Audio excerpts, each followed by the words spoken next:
Oh, I just did that without recording. I just did a whole spiel without recording it. That's friggin' great. Welcome back to Lucore Automotive Services. I am working on a... Shit, that's funny.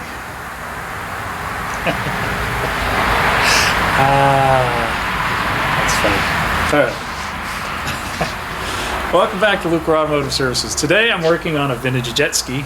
For those of you who know me, know that I have a strange affinity towards vintage jet skis, and I've gotten a few unique ones in my stable, and it's time to do some work to them to get them ready for the water. This is one of those projects I've picked up in the last few years, and it's time to blow it apart. It's actually already blown apart. When I got it, I took it apart because I found out that I had a low compression on the front cylinder. Lo and behold, we had a front crank bearing failure that took out the cylinder liner, the head, the crankshaft. Cases were okay. That's about it. So I actually still have parts out and about being repaired. I've found all the parts to fix it. I just need to get them back. In the meantime, I ended up finding an entire engine as a complete assembly to just drop into this. I picked that up and it was shipped here a while ago, and I'm just now getting around to getting this thing put together. So I'm going to start by putting this thing on its side and cleaning the green grossness out of the inside.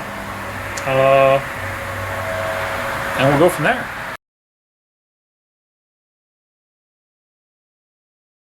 This is the VHP7000. It's a 70 horse, 2-stroke, twin carb, jet drive, personal watercraft. And I've never actually rode one of these. I always remember looking at them in the magazines when I was a teenager, riding my jet ski. I'm like, man, I always wanted one of those.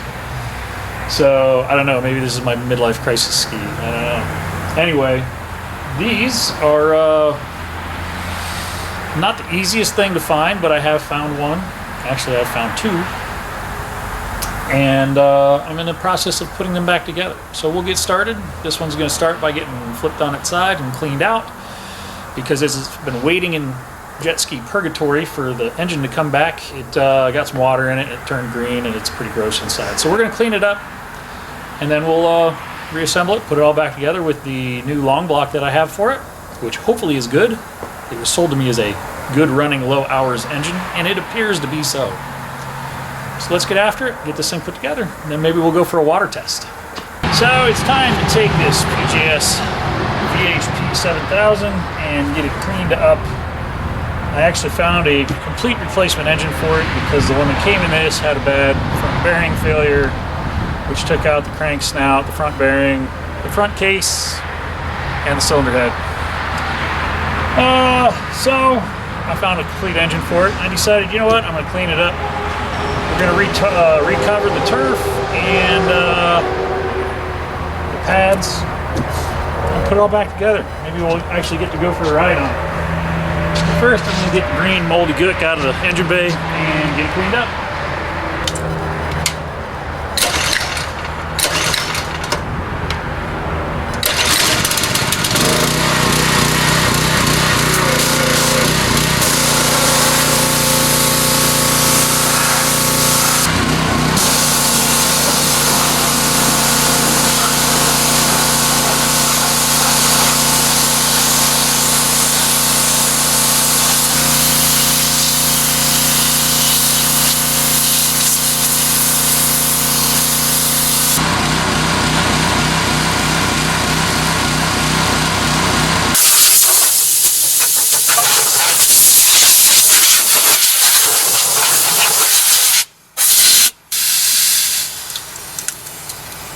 That's not going to do much good. Somebody didn't prep their surface.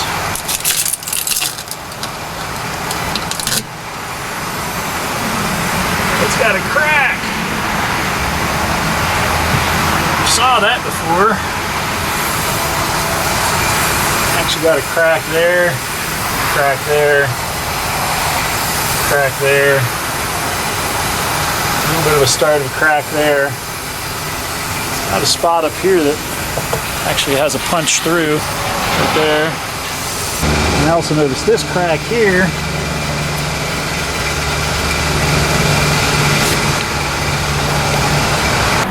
You can see this had a really nice set of jet trim on it. Unfortunately, they were cut to fit this because these aren't made for this ski. But I may be able to reuse these on a ski. Who knows? I might be able to clean them up.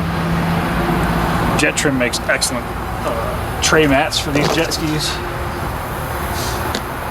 Well, I've got some cracks, but I think I'm gonna just put this thing together, make sure everything works. And then if I decide I want to restore the hull, I will restore the hull. But for right now, I just want to make it complete again. I got it cleaned up pretty nice. Obviously, I'm probably going to try and remove the rest of this fiberglass because it's not doing anybody any good. Too bad under here, other than the paint coming off. Crack right there that I'm a little concerned with.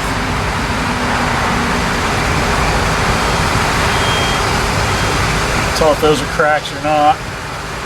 But we can repair and reinforce those if we need to. So I decided, since I have it completely apart, I might as well clean some of this stuff up and make it look good. Why not? Put this in the vapor hone and see what it looks like when it's done. PJS Performance Jet Systems. Yeah, cleaned up pretty nice. Didn't spend a lot of time on it. It's alright. I was going to be able to see it anyway. But I like stuff to be a little bit cleaner when I put it back together.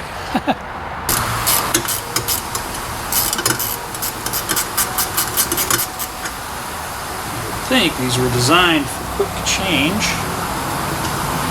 Since the guys who designed these are racers.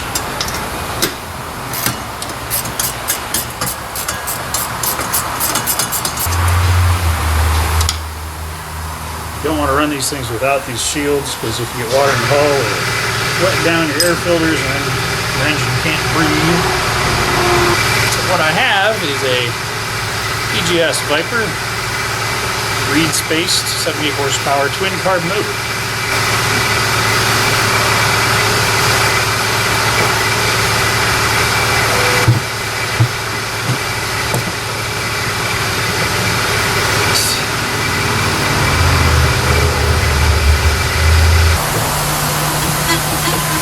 Seems to not need to be there. It's not going backward.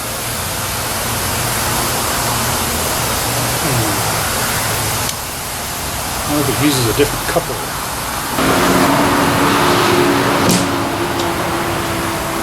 I don't have the original coupler because the original coupler would not come off the drive shaft or off of the crankshaft. And when I sent it to Jeff Seabold, and he said he had to cut it all. So I bet I need a different coupler for this setup. I think I have another one of these.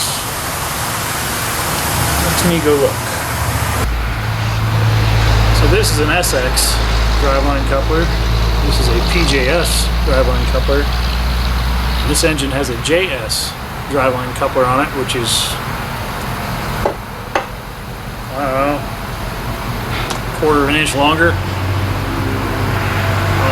So luckily I had another one of these sitting here, and I will pull this engine back out and switch to driveline coupler, and then it should fit correctly. But all three of those are different. So let's get that bag out of there. I didn't even think about that when I was dropping it down in there, and honestly I didn't know.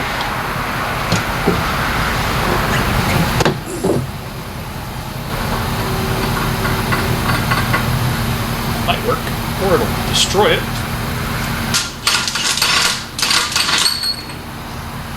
That's easy enough. JS, PJS, SX, all different. There's that guy. And looking at this crankcase, it needs crank seals. You know, the guy that sold it to me said they were just done. You can see the crank seal on the back is starting to dry rot. I'm going to put some grease on it. Now I just want to get this thing put together, or at least assembled, so that I can make sure everything works, make sure the battery charges, make sure it runs, all that stuff. Because I've never actually heard this engine run. And I will be probably blowing this thing all back apart this winter, because I don't have enough stuff to do, apparently.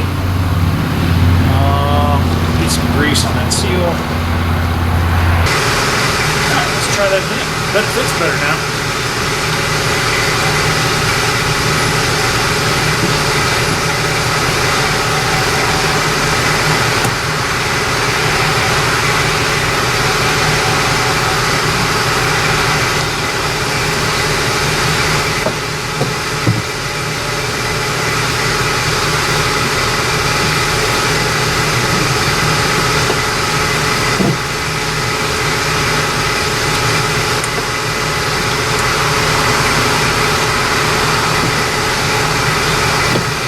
You put your hand in between the boat and the engine, and when it drops into place, it squishes your fingers. Oh, that fits much better. So it fits correctly that way now with the correct coupler on it. Bed plate doesn't fit for some reason, so we'll pull it out again. Maybe the third time's the charm.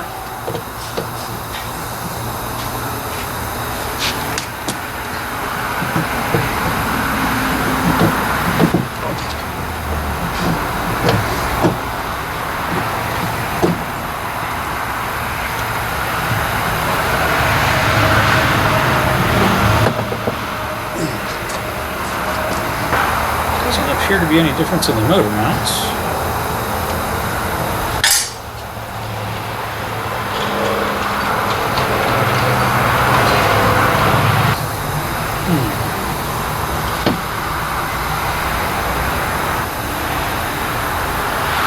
This is a different bed plate. What did you come out with?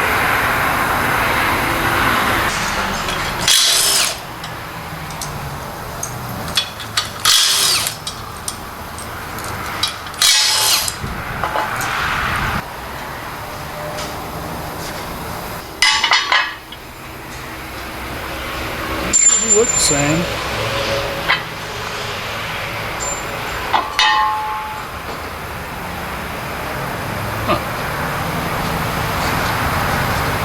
I feel like something is amiss.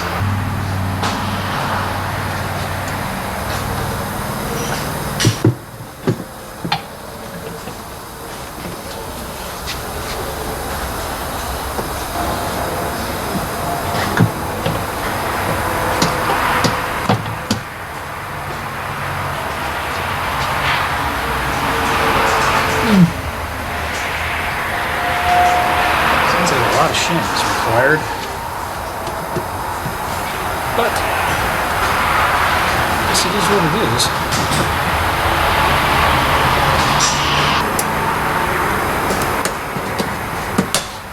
Maybe it wasn't shimmed correctly before. Still seems like a lot of shims.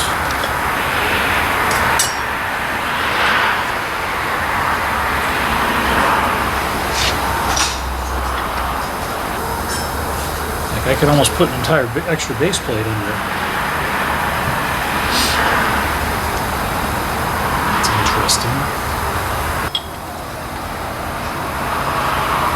Let's just shim it, make it work.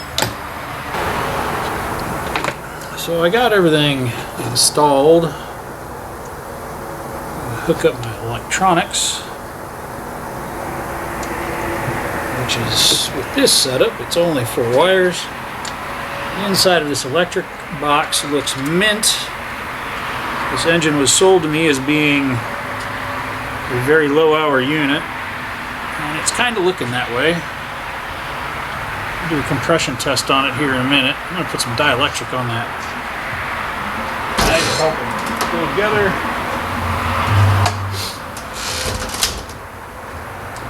We can get some more dielectric grease. I am almost out.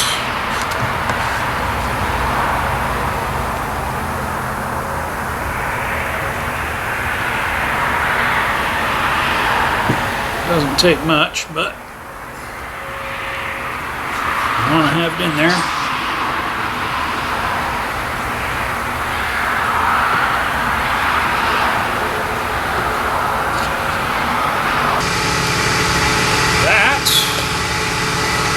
get some fuel and a battery. Put my pipe on.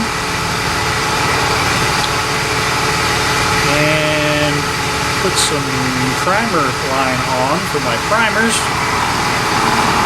So we'll be ready to rock and roll.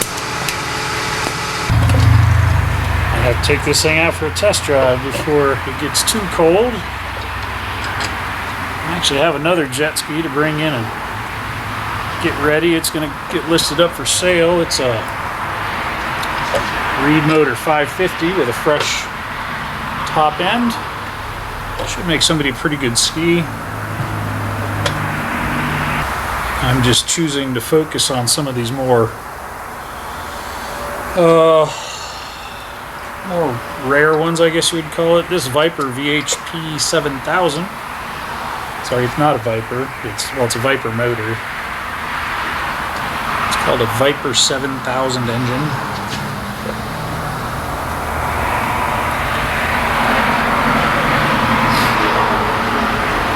This jet ski is called a VHP 7000. I believe they were only produced in '95. From my understanding, there's less than 500 of these made.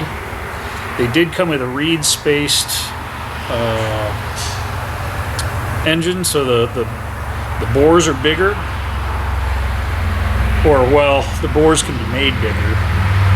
These were designed, the guys at PJS talked Kawasaki into moving the case studs out wider so that they could go 2 mil over on the overbores.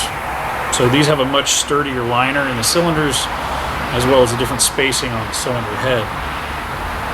But as you can see, it's looking pretty good. It's got its electronics mounted to the case up front, makes it real easy to swap out. I actually have a Sonic F14 laser jet, which is a completely different hull, but it's all of the PJS driveline. So the same pump, the same impeller, same drivetrain or driveline, drive shaft housing, and then the plate and all that stuff's the same. The Sonic has a different fuel tank, but the same exhaust. So pretty cool little boat. I've got to rebuild it. I picked it up a couple years ago, and I took it out actually this year at Daytona Beach and played with it, and found out that it had, the crank was actually in good shape, but I think the pistons have worn the bores too big, so it's going to get a rebuild with a fresh crankshaft and fresh electronics. So that's probably going to be the next one coming in, because that hull's really super clean. It doesn't need a lot of work. It just needs the drivetrain gone through and make it new again, make it usable. This one I need to drop my pipe on, tighten up my last clamp and my last water line, not drop any of these nuts down into the engine itself. That would be tragic. We may recover all the pads and the chin guard. I may not do anything else to it other than get it registered and rideable and make it look good. Looks pretty decent so far. I did forget to put the pipe down in the belly. I was able to get it in just by loosening up the tank and shifting it to the side.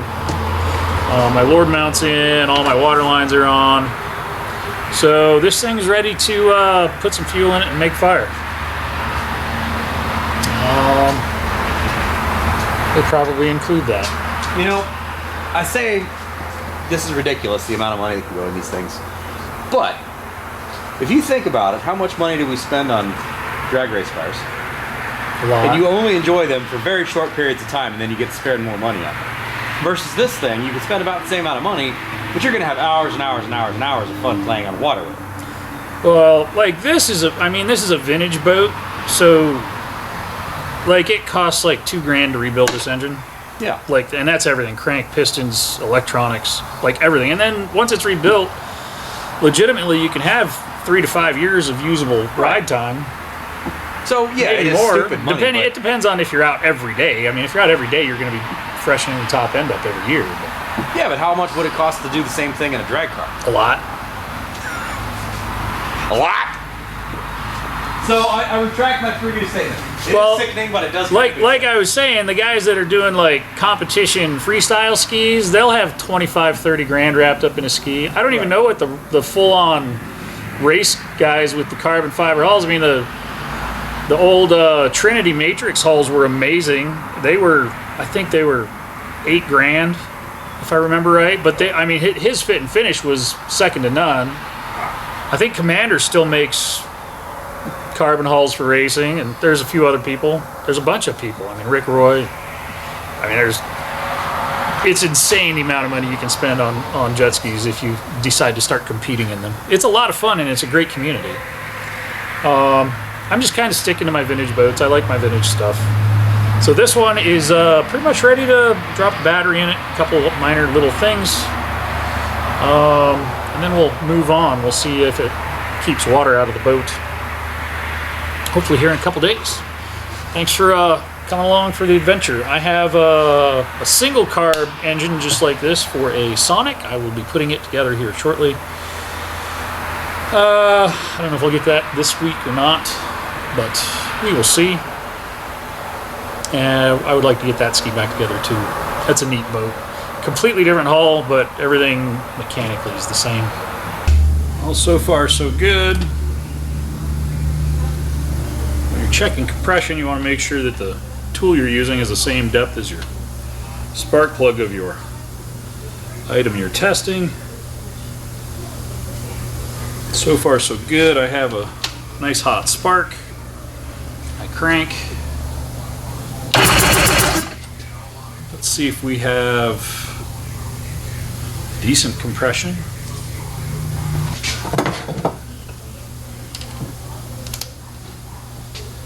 I always do compression, wide open throttle, so we have airflow.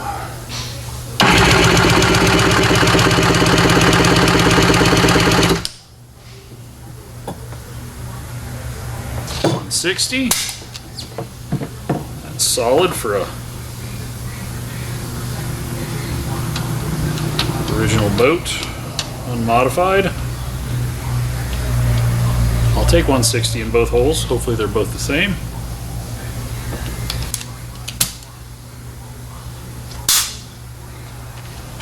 Open throttle. My spark plugs are grounded against the cylinder head. That helps protect the CDI.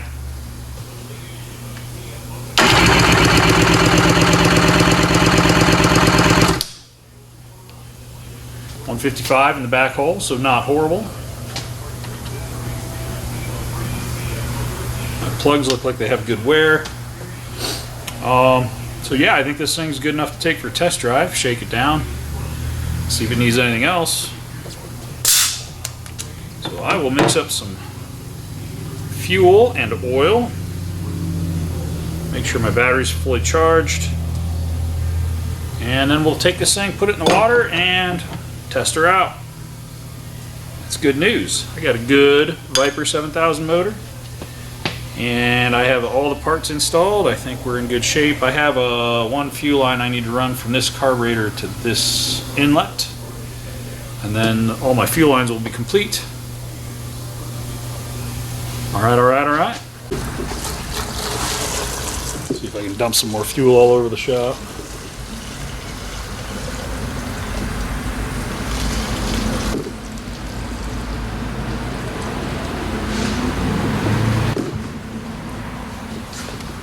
Give her a splash down the throat. Squirt, squirt. First start. I'm taller than you.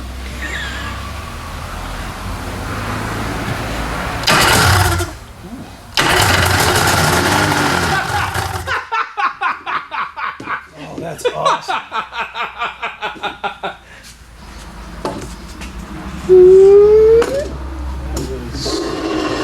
I could have been in the water box, but I cleaned the water box. I didn't see that in the water box. It's a lot of mouse poo. It's a lot of mouse poo.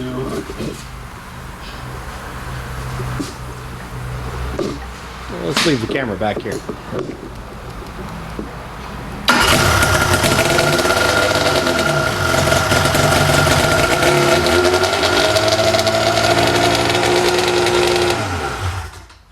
works. The fact that it's still, like, it's still running, it's able to push all that out. Right.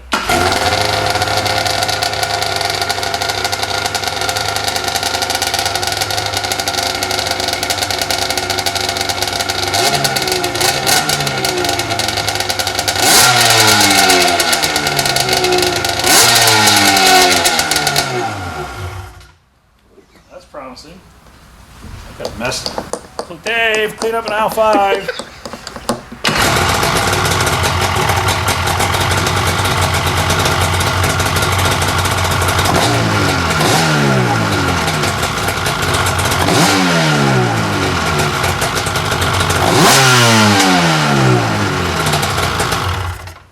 That makes me happy. That's freaking awesome. Snappy little thing. She's peppy. Sounds good. Fuel pump picked up. Used a clear line on my transfer from the rear carb to the front carb, and that way I can watch it for air bubbles. And all my air bubbles are out of it already. My fuel selector switch is locked up, so I'm going to need a fuel selector for it. Let's see if I can find one of those. Looks like it's the same as the Kawasaki one with a different knob on it. Well, that's I guess other than checking it for charging, we'll do that after it cools down. And put a hose on it. Awesome sauce. I did put ethanol-free fuel into this. We'll see how this True Blue holds up to that. I've read in the reviews that the True Blue doesn't hold up to it, but that's the actual made in the USA stuff, so maybe it'll hold up better. I don't know. We'll find out. Next step for this thing is a water test, so thanks for watching. Click like, subscribe, leave us a comment below.